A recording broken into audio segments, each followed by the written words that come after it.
यहाँ ताइवान में भी वही करता दिख रहा है अमेरिका। अमेरिका का कदम वन चाइना सिद्धांत के खिलाफ है। अमेरिका आग से खेल रहा है। ताइवान को अमेरिका ने सैन्य मदद की है। ताइवान को 57.13 करोड़ डॉलर की सैन्य मदद की है।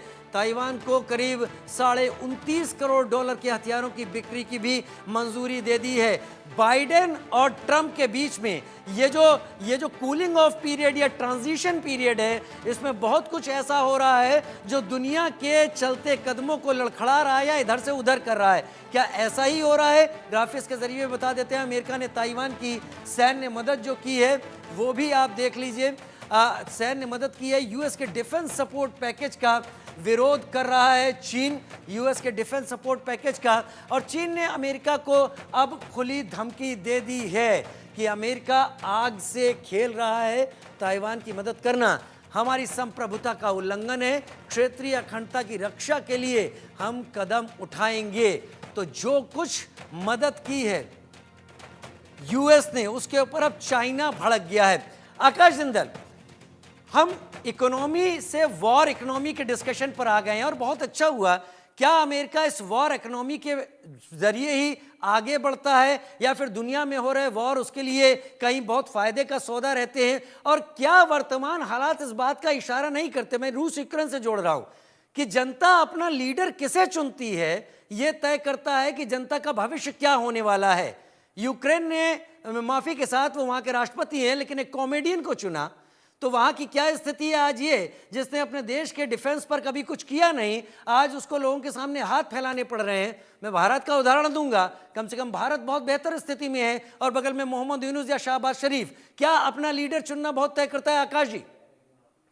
बिल्कुल, बहुत सही कहा आपने। आपका लीडर कैसा है, आपके लीडर की क्वालिटी क्या है, वो बताती है कि आप कैसे अपने आप को चलाते हैं। देखिए, कोरोना के बाद, रशिया यूक्रेन के बाद, वॉर के बाद दुनिया में अगर एक इकोनॉमी अपना झंडा फहराए हुए है, और ये आकाश जिंदल नहीं कह रहा, आकाश जिंदल डॉट इन नहीं कह रही, ग्लोबल एजेंसीज कह रही हैं, ग्लोबल एजेंसीज कह रही हैं, वो हिंदुस्तान है। और मैं रिकॉर्डेड डेटा कह रही है, नहीं कि मैं हिंदुस्तानी हूं तो हिंदुस्तान की तारीफ करता रहूंगा।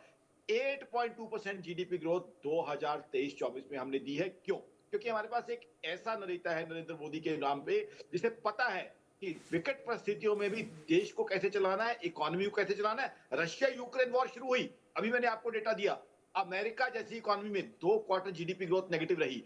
जर्मनी की हालत, फ्रांस की हालत, इंग्लैंड की हालत खराब होगी क्योंकि गैस नहीं जा रही थी रशिया से। लेकिन हिंदुस्तान ने क्या किया? इस बीच समझदारी का डिसीजन लिया।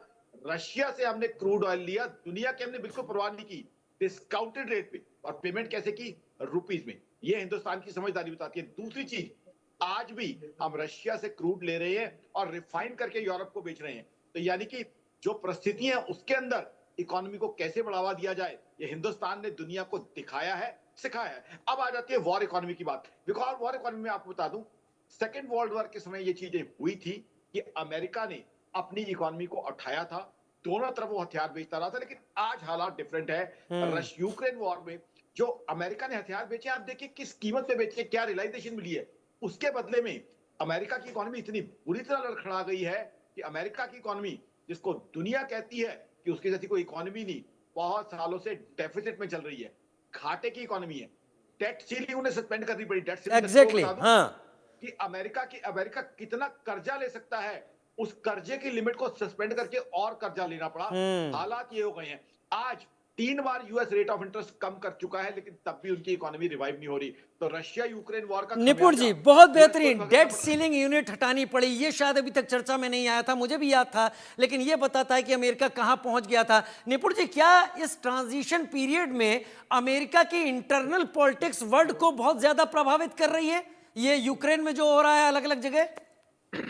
देखिए, इंटरनल पॉलिटिक्स तो हमेशा अमेरिका की जो इंटरनल पॉलिटिक्स रही उसका इम्पैक्ट आप देखेंगे भी। देखिए, डोनाल्ड ट्रंप जब गए तो वो अफगानिस्तान से अपनी सेना नहीं हटा पाए वहां से, लेकिन जैसे ही जो बाइडन आते हैं वो अफगानिस्तान में सेना हटाते हैं।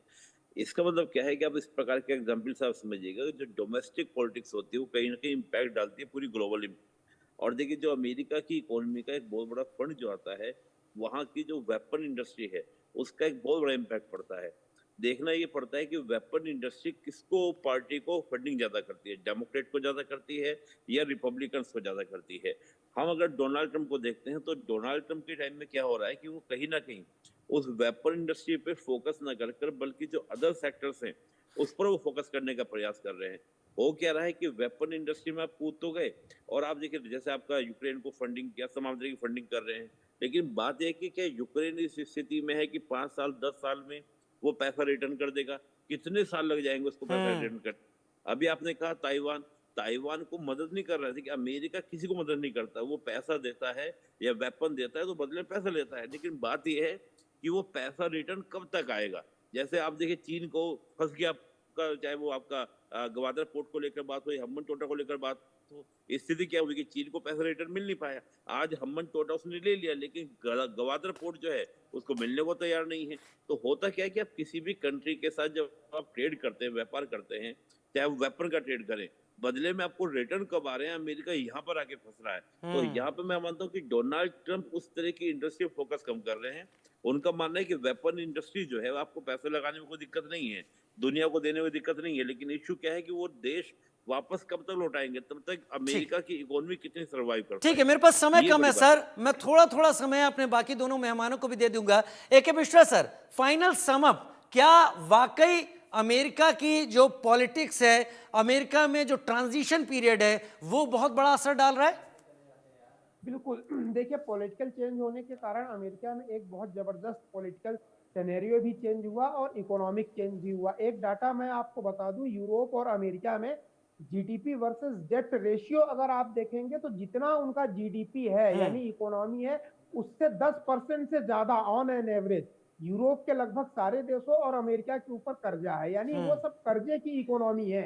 उनका कर्जा उनके जीडीपी से ज्यादा है। ऑलरेडी वो प्रेशर में है। गैस वगैरह के लिए पूरा नाटो का यूरोपियन यूनियन और रसा के ऊपर डिपेंड करता है, डायरेक्ट या इनडायरेक्ट कैसे भी ले।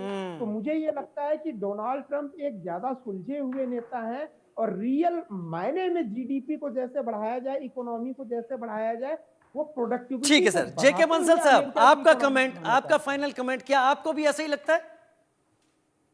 देखिए, ऐसा है कि जैसे अभी निपुण जी ने एक बात कहा था कि वो कर्ज चुकाएगा यूक्रेन, तो यूक्रेन के पास में काफी खनिज हैं जिसमें ग्रेफाइट है, कोबाल्ट है, लिथियम है, और यूक्रेन ने ये प्रपोजल दिया है जेलेंस्की ने कि अगर हमको हथियार दिया जाए तो हम ये बहुत सस्ते रेट पे दे देंगे अमेरिका को।